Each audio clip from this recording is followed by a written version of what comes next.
If you're looking to get the atmosphere of Kubecon Amsterdam and news about different projects, then this episode is for you.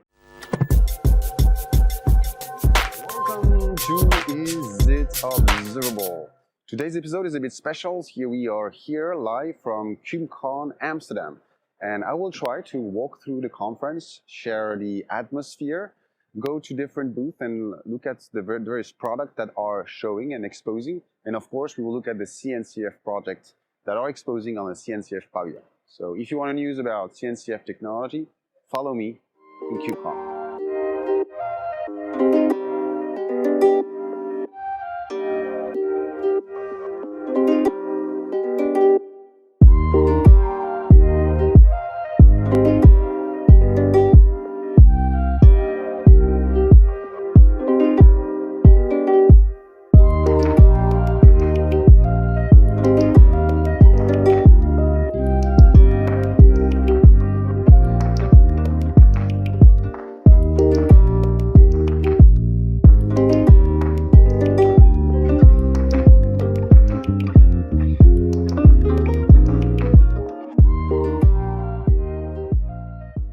I'm Omid Azizi.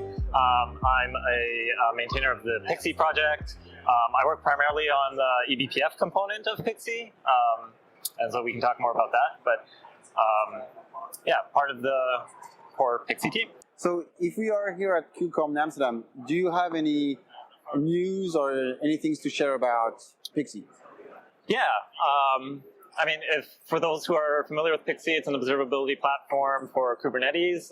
Some of the updates since last time that we're really proud of is we've added support for ARM CPUs, so that was a big deal for us.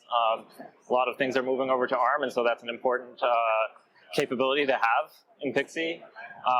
We've also been working hard just adding coverage to our basic observability capabilities. So for our profiler feature, we now support Java.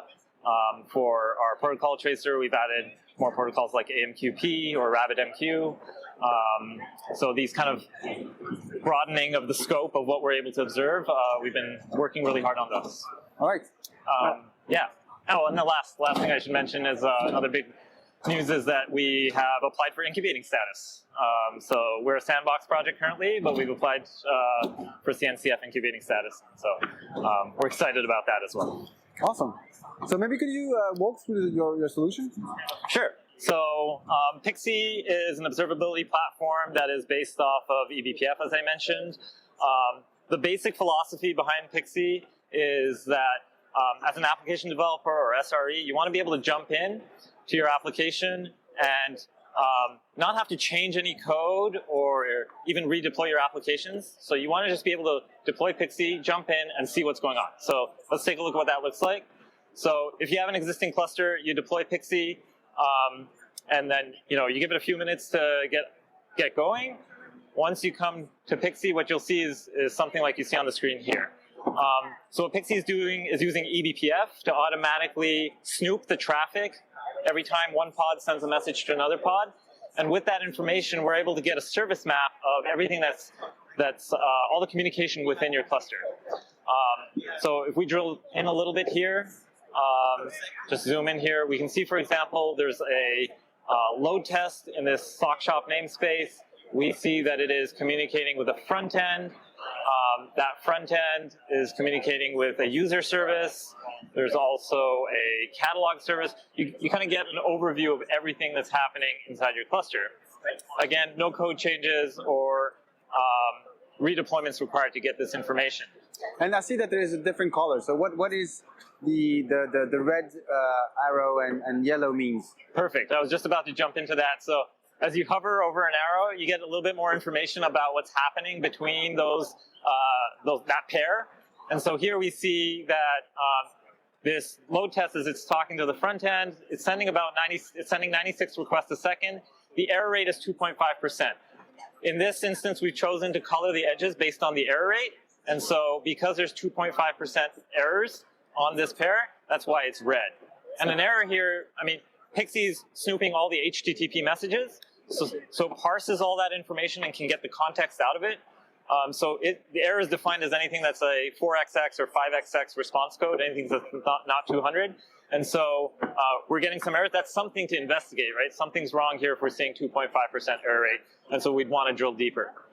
And so you mentioned HTTP, but if I have an application utilizing, for example, a broker or gRPC, do you also get the same or similar details? Yeah, great question. So gRPC's handled as well. There's a number of protocols that Pixie just naturally understands out of the box. So HTTP, gRPC, database protocols like Postgres, MySQL, things like Redis, Kafka, Cassandra, DNS. There's a few other protocols that I'm missing, AMQP, which we recently added. And then it's an open source project, obviously, so you can go in and add your own protocol support into Pixie. We welcome contributions. So today we have a list of a bit over 10 protocols that we support, but we're always looking to expand that coverage out. Okay. And so I see that you, in the bottom of the screens that you're just showing us, there is some information about the cluster itself. Yes. So what is, can you give us some more details about it? Yeah, so this protocol tracing the service map is only one piece of what Pixie does. There's a lot more to Pixie. So down here, we're getting a snapshot or an overview of all the namespaces in our cluster. And so we'll see like we have this PX Sock Shop. That's a simple demo application that's an e-commerce website. But we'll get to see like there's 15 pods in here, 15 services, some stats about the memory usage for this namespace. But then we can also click into here and drill in, where again we'll see a service map, but just for this namespace now.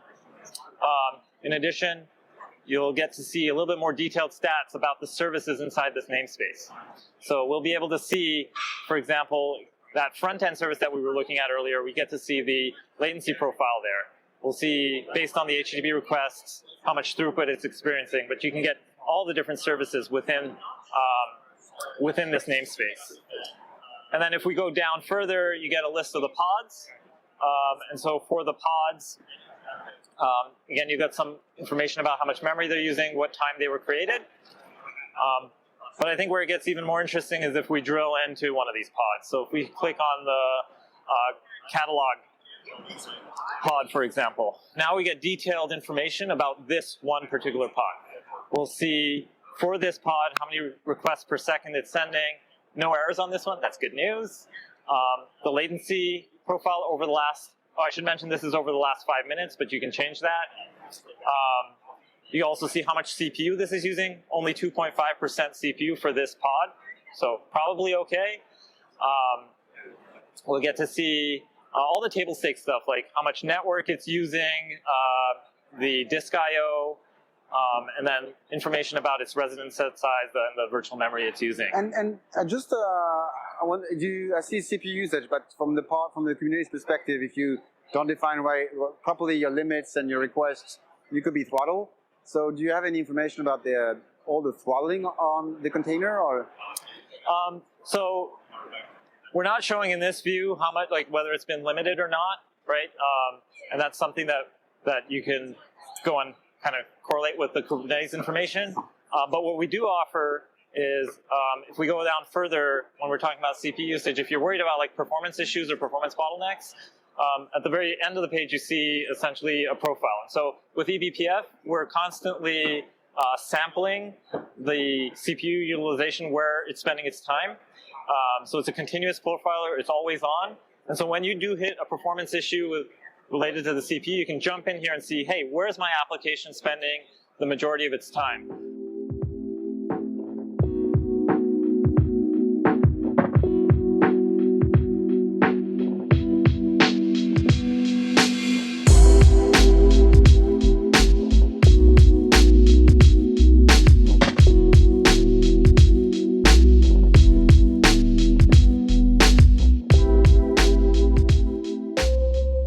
Representing OpenFeature.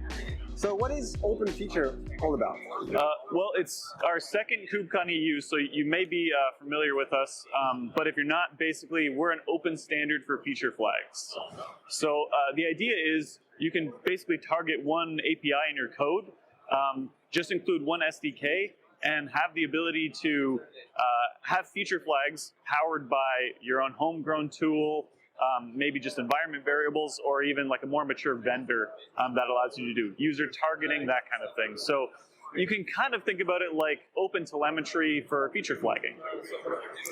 And so if I want to use feature flag within my environment, what will be the steps that I will have to go through?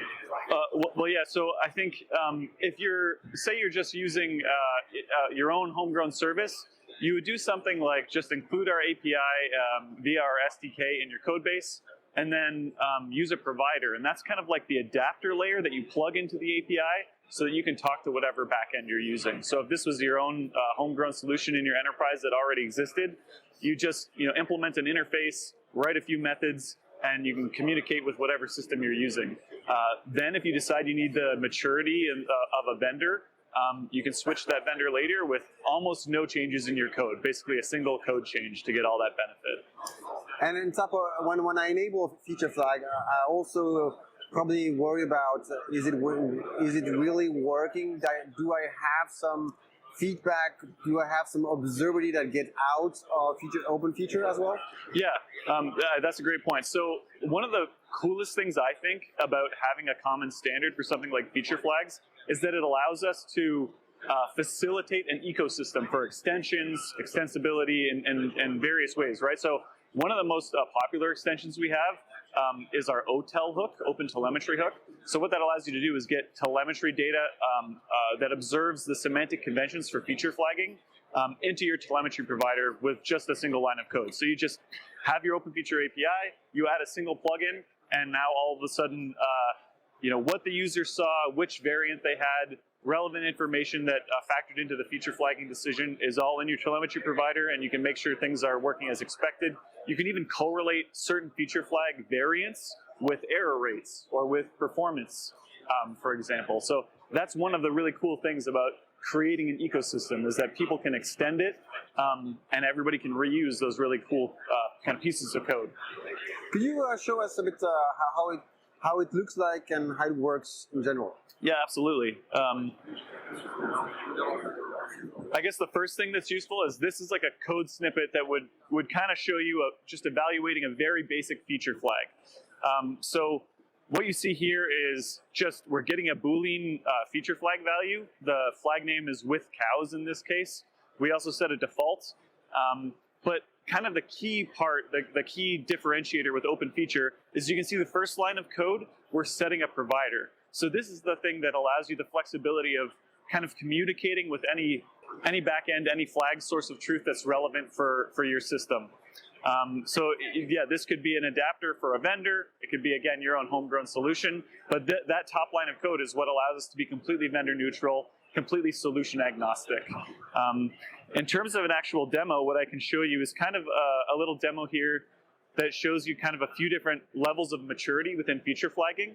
So first we have our own homegrown reference implementation at OpenFeature called FlagD, and it's kind of a cloud native solution. So it uses a very basic configuration file that you can also encode into CRDs in Kubernetes and use those to control your feature flagging.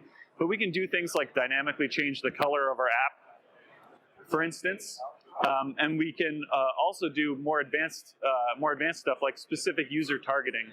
So here you see a rule that's embedded in our definition that says, okay, if my user is at this particular domain, show them a particular variant of the app. So this is a great way to test specific features and target only a specific audience, maybe based on geo, name, that kind of thing. So I'll just do a quick login here. Log in as a fake user.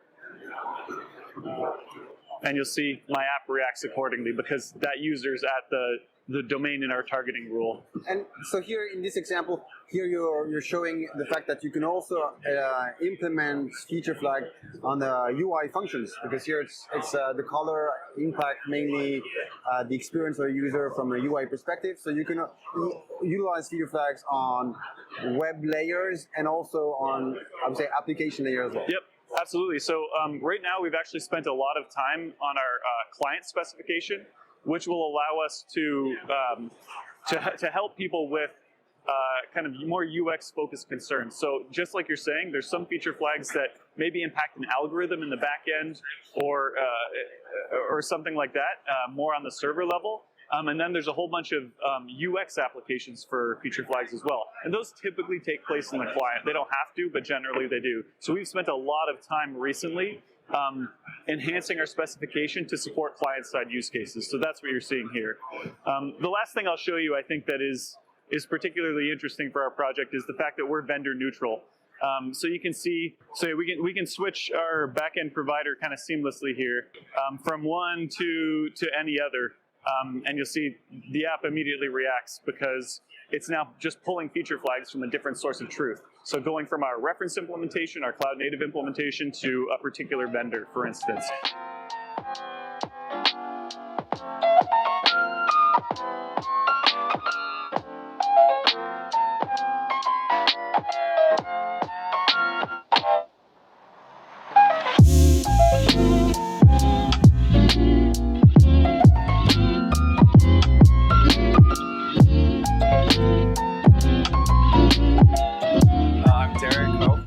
Could you introduce yourself briefly? Yeah, I'm a software engineer working on OpenSearch, specifically the Observability plugin, and I also work on the trace analytics feature.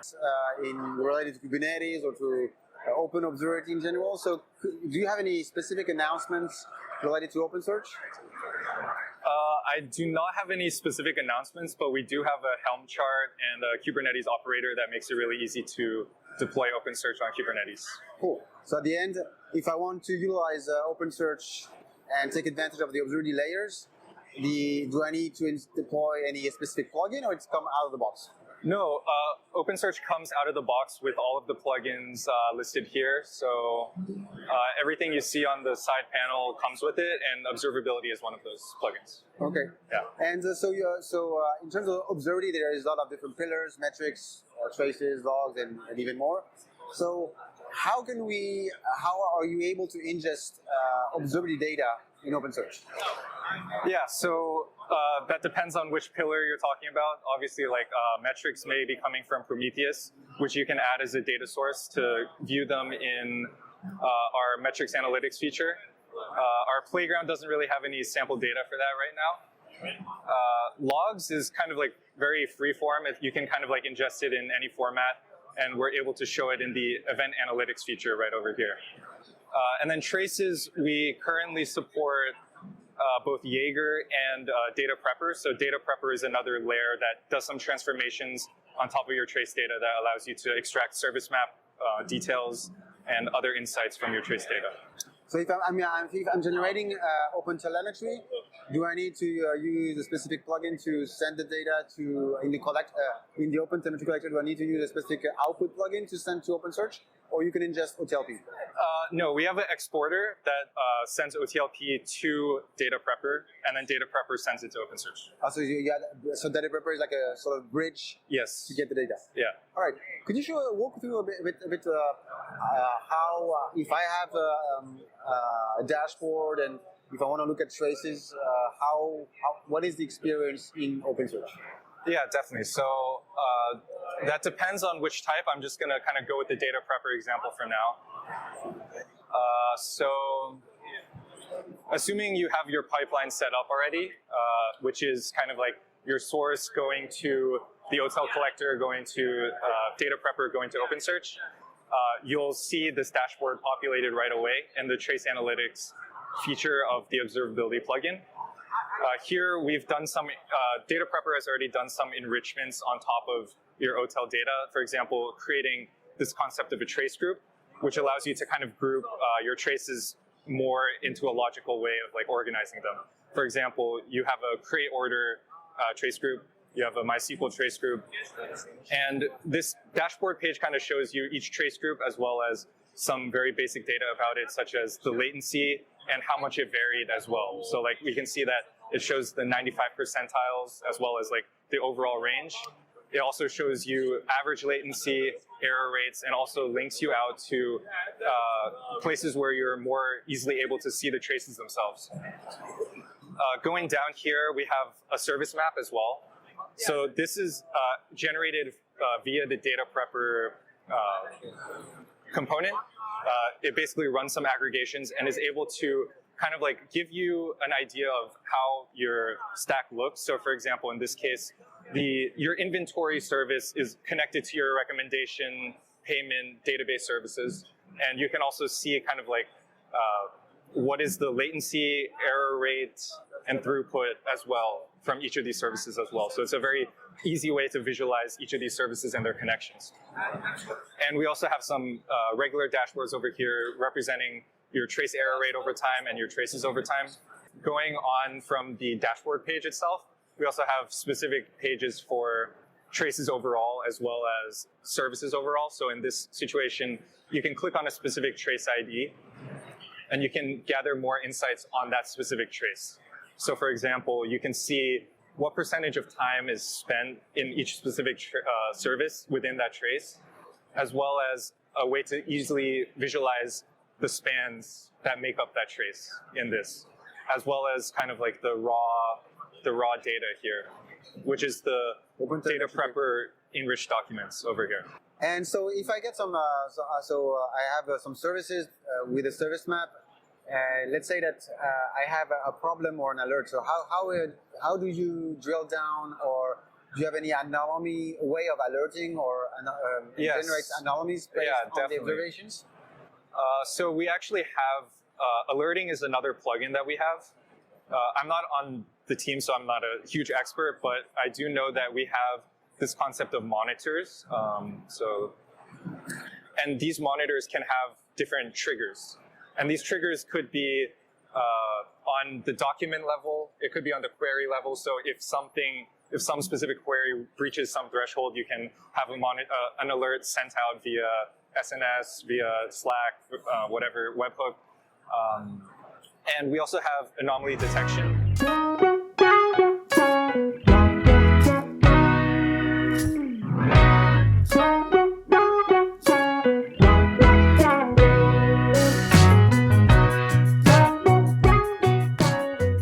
About Fluentbit 2.1, please. Yeah, Fluentbit 2.1 comes with exciting new features. The community has been very intensive on asking new features, bug fixes. We have, as of today, 6.3 billion downloads in total, which is insane. So you might imagine how the community has been requesting things. So with Fluentbit 2.1, we come with exciting new features. One of them is hot reload support. So previously we didn't support that. So if you were doing a container base, you had to kill the container or restart your pod. But now you can do this seamlessly by just signal the process or through the custom HTTP endpoint. In addition, also we added support for processors. In a simplified pipeline, we used to have sources, then filters and outputs, kind of how the data get processed from left to right. But internally, the way that it works is like in the input plugins, they run in separate threads, same as the output connectors, so you can scale up, right?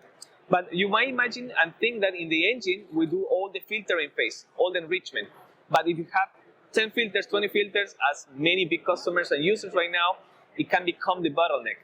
So one of the additions is the concept of processors, that as soon as the plugin generates data, you can process the data right away for logs, metrics, and traces. You can enrich or remove attributes from your spans or add labels to your metrics. And all of this runs in a separate thread, so you no longer saturate the main engine. Also, this can run in the output side too. So if you want to have two types of processors. And this is quite good because also there's no routing involved. This kind of processing happens right away. Could you show us the Calyptia, how easy? I mean, I remember it was very easy and simple to configure Fluentbit and Fluentd pipeline. So could you show us how it is today? Yeah, sure. Actually, one of the biggest value of Calyptia Core, which we are launching today, the version 2.0, is that allows you to manage telemetry pipeline at scale. So you can create your telemetry pipelines in a very visual way, but also you can do fleet management. So if you're using Fluentbit at scale and you want to create remote telemetry pipelines, you can do it with Calyptia Core. So the Calyptia Core platform, what I did was to deploy Core on my Docker desktop environment by using the Calyptia Core extension. And I'm going to create a custom pipeline, for example, called demo Kubecon. You can have many pipelines if you want. And then when you have this interface, you have to define where you're getting the data from and where you wanted to send it. So for example, a common use case is like where companies would like to get, they are using Fluentbit, or if you are in the Splunk world, you might want to point, your Splunk forwarders to Calyptia core, and then in the destination, you can choose whatever you want to send the data to. Some people might choose Elastic, some of them might choose Splunk, or maybe they can say, I want to send the data to Splunk. I'm going to add just a dummy token, but also I can send the data maybe to an Elasticsearch. So you can send data to both places. But one of the biggest values is not just moving data, but also the capacity to say, I want to modify the data in the middle. So we have the concept of processing rules, where you can easily do this kind of processor that we got in Fluentbit, but here in a visual way, where you can say, for example, I want to block keys because I'm going to flow security data. So everything that is starts with a key that is called credit card number, if my regix is right, and you're going to apply that. Then you can add another type of a processing rule, for example, like could say, delete the key. I'm going to delete the key that says last name. This is just an example. Okay? And all these processing rules is going to be applied for the data that is flowing from the input. So for example, if I have I'm going to just go and use as an example, this is just a testing mode for the processing rules. For example, I have the key last name, and my last name is, Silva. Oops. I need to add another key, for example, a conference, and there we go with Kubecon. And if you run this, you will find that the key just was already removed. That is awesome, because I was going to ask, how do you, is there a way of testing your pipeline? That's exactly what you're doing, so that's awesome. Yeah, and the next version, what we're doing is adding unit testing. So you create a processing rule, but you can add your own test. So anybody who comes after 2 weeks and want to modify that, the pipeline needs to pass the unit testing before going to production. Before it goes to the agent. Yeah. I can show you some more advanced use case, but for example, one of the new additions is like most of customers says, I have this use case. I'm processing transactions. I have financial transaction. I have the credit card numbers, and they want to say if the card that is coming in, the number is from a Visa or MasterCard or Amex, I want to process the data in a different way. Right? For those users, we provide an interface where they can write a Lua script, which will allows you to bring all this business logic into the pipeline. And if you don't know Lua, you can go here and talk to our new AI bot and tell them, add a code that masks, for example, the value of key, credit card number if it starts with 111. When you do this, automatically, for example, the AI bot will try to generate the code for us and create this processing rule in the code, as you can see right now. That's cool. So we are trying to abstract the user from the low-level stuff and then just go ahead and start working with this.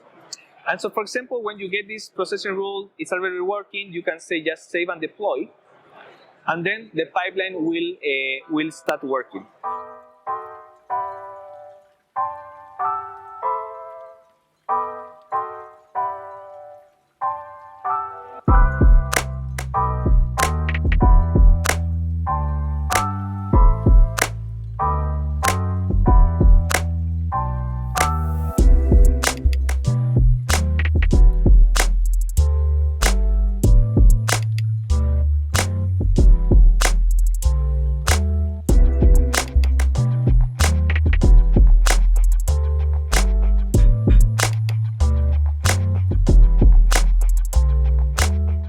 So folks, if you are not familiar with Keptn, the problem we really solve, it's 3 problems.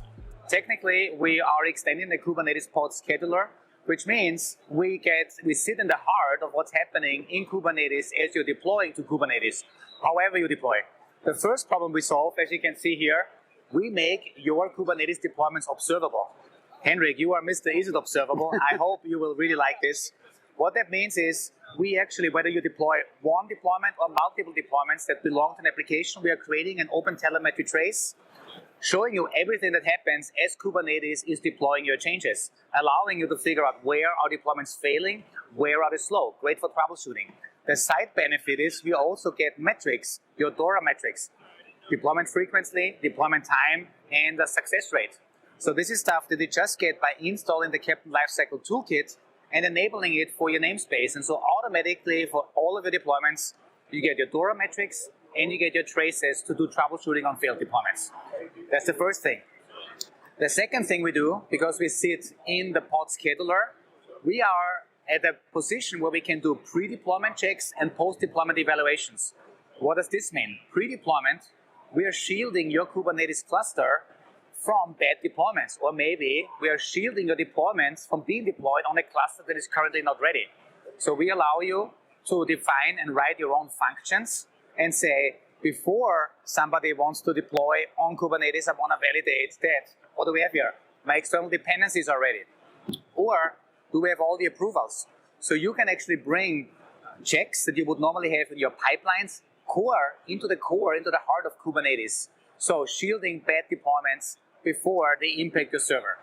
We also do metric-based health checks. So pre-deployment, we can also figure out based on your Prometheus data, your Dynatrace, your Datadog, New Relic, whatever you have, we can use this data to validate is the environment healthy.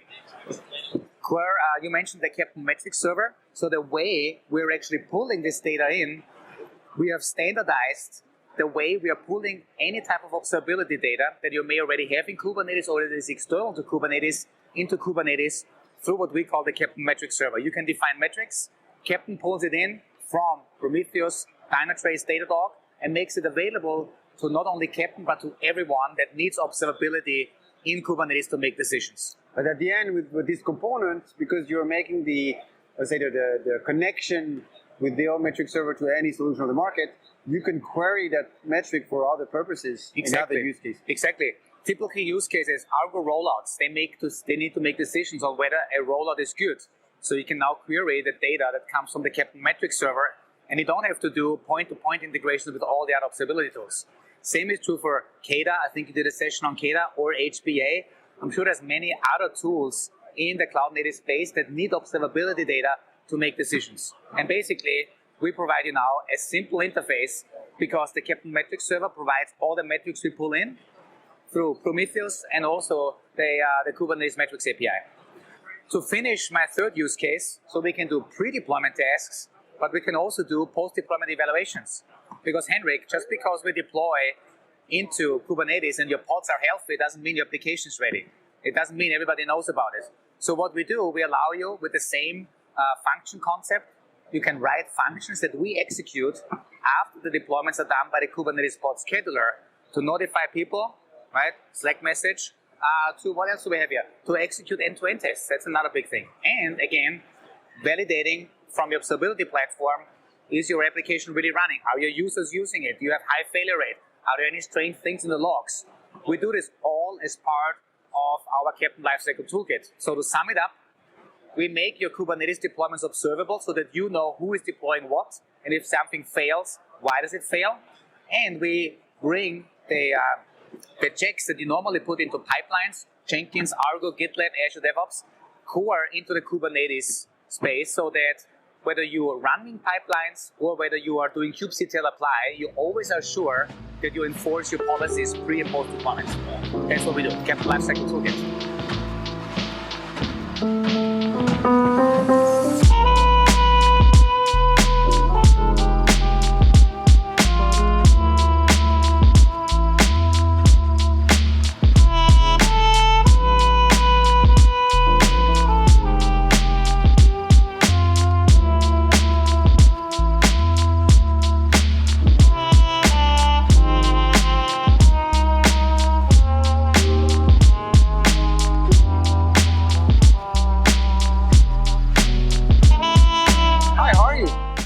Doing good. How are you doing? Very, very good. Very excited. Yeah. So how has been this Kubecon Amsterdam for you? Kubecon's been great. I mean, it's the biggest, like we were talking about earlier, the biggest one that I've been to. I think it's supposed to be the biggest one that they've had so far. It's the first time at KubeCon Europe and second KubeCon in general. But a lot of good announcements, and it's been an exciting time. So I guess having Observability here at KubeCon, there are a lot of things you want to share to the attendees and to the cloud native community. Yeah. Could you maybe share a couple of product updates or ideas that you have been working on since the last 6 months? Sure. And as you know, our main product, Bindplane, is focused on managing OpenTelemetry, doing that at scale, and then allowing you to manage the data pipeline, the telemetry pipeline. And in the last 6 months or so, we've really been focused on making it easier for customers to reduce the data as it goes through those pipelines and making it easier to configure. So we've added new processors to OpenTelemetry, we've added new functionality in the product itself, and then at KubeCon Europe, we've announced Bindplane OP Cloud is available as well in demo, or in beta access. And so from the last version, we were talking about a couple of enhancing the way of building pipelines and especially testing them. Yeah. So have you tried to deliver a few features on that area? Yeah, so several areas that we've been focusing on the last few months. One is adding new processors to make it easier to filter out. Another is allowing you to do a new functionality called rollouts. So you can version control your configuration and then control the rollout of it.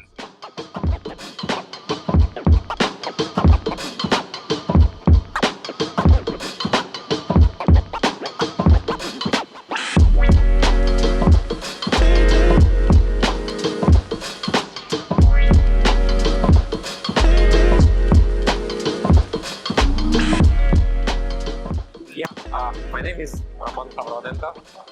I'm one of the co-founders of Victoria Metrics and also one of its core engineers.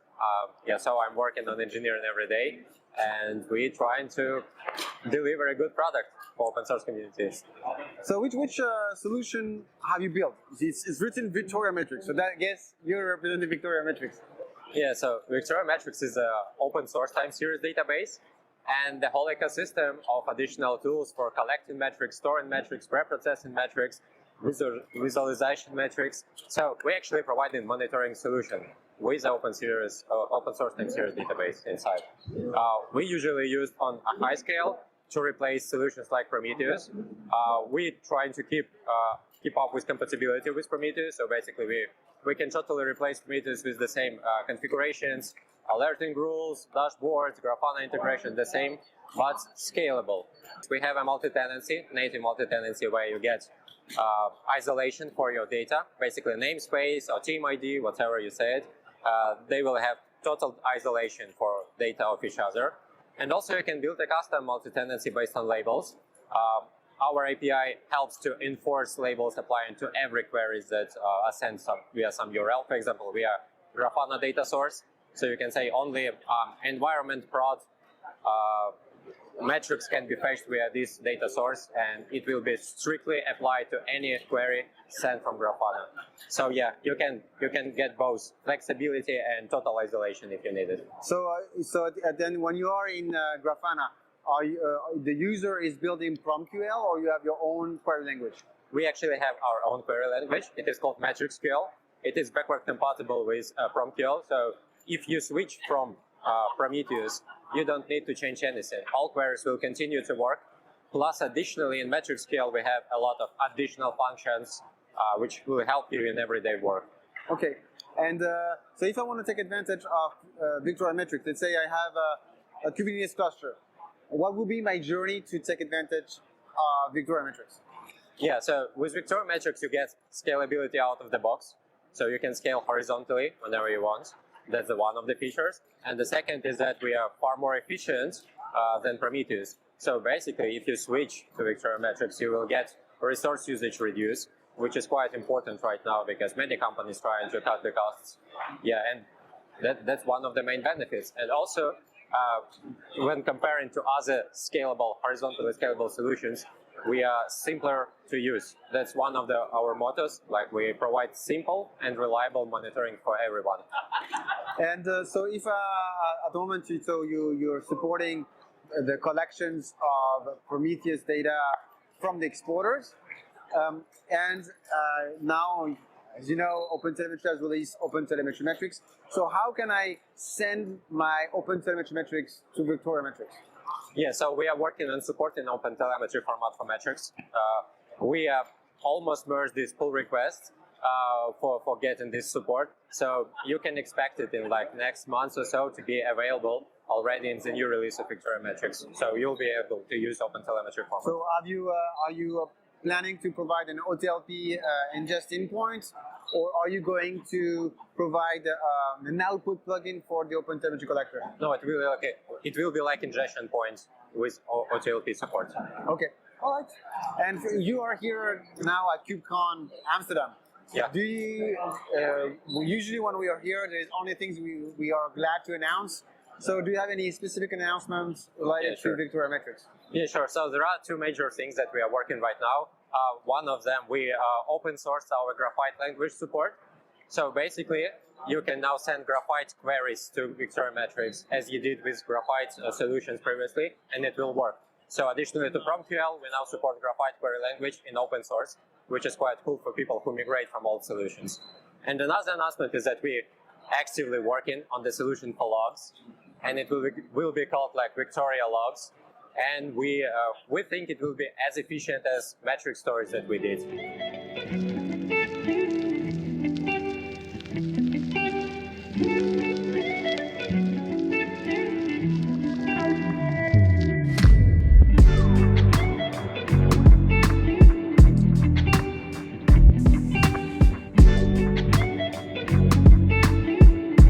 Maintainer, OpenTelemetry contributor, and OpenTelemetry operator maintainer. So which project are you representing at the moment? At the moment, I'm representing the Jaeger, the distributed tracing platform. So Jaeger has been out there since a couple of years. So could you maybe share a couple of features that has been introduced in the last 9 months, and reminding what's the value of Jaeger, what you provide, and so on? Yeah, sure. So I think the biggest change that is happening is the kind of integration with the OpenTelemetry. So before Jaeger, it used to be kind of end-to-end platform that was handling the data collection, but then as well the storage and the queries. And since there is OpenTelemetry, now Jaeger is more moving into just the platform aspects of storing, tracing data. So the Jaeger, we have added support for ingesting OTLP traces into Jaeger, so you can use natively OTLP to send data to Jaeger. Another kind of interesting thing is the adaptive sampling in Jaeger. We have added support for a couple of backends. So the adaptive sampling would be that Jaeger, if it sees a difference of behavior, it's going to reach out to the SDK to the components and change the sampling on the fly? Exactly. It will kind of increase or decrease sampling for specific like endpoints, for instance, or spend names or operation names. So basically in the Jaeger UI, this is where you're going to configure that?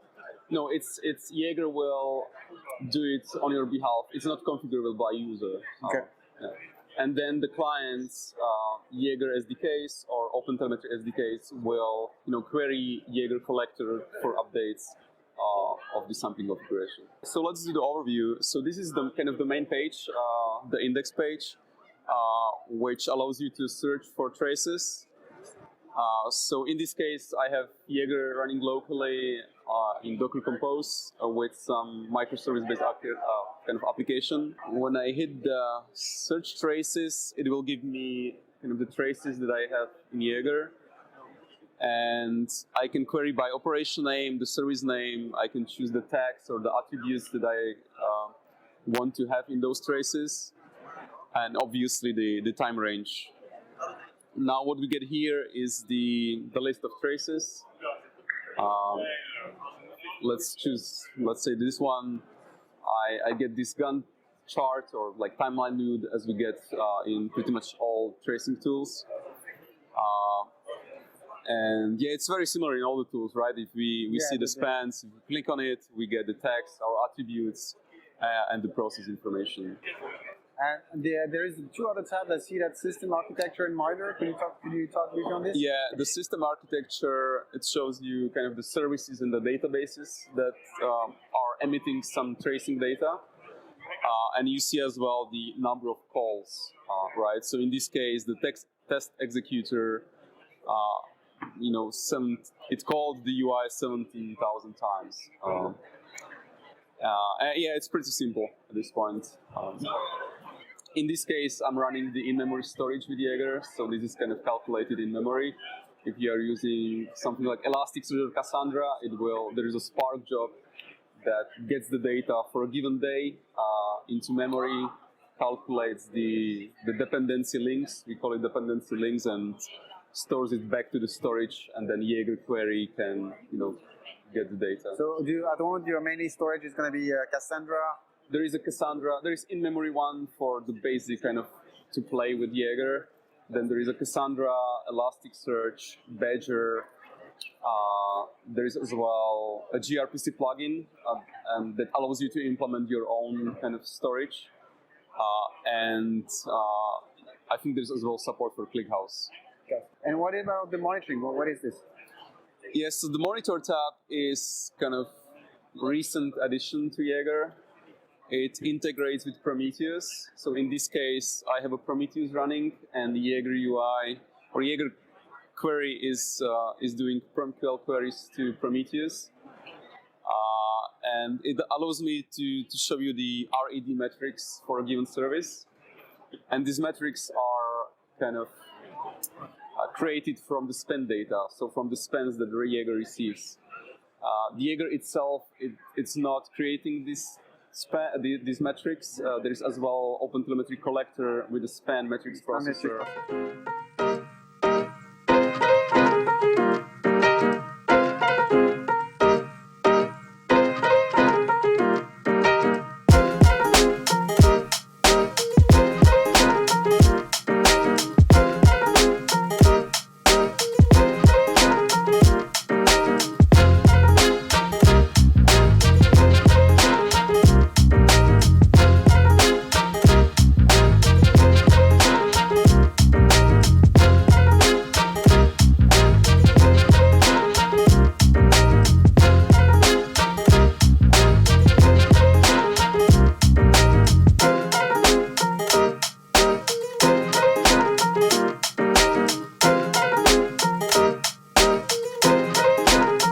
That's it for today's episode dedicated to the conference Kubecon Amsterdam.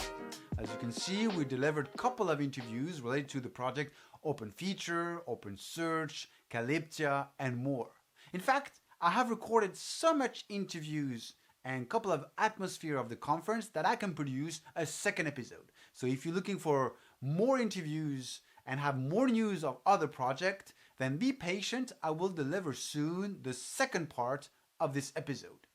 So if you enjoyed today's content, don't forget to like and subscribe to the channel. So see you soon for the second part on Kubecon Amsterdam. See you.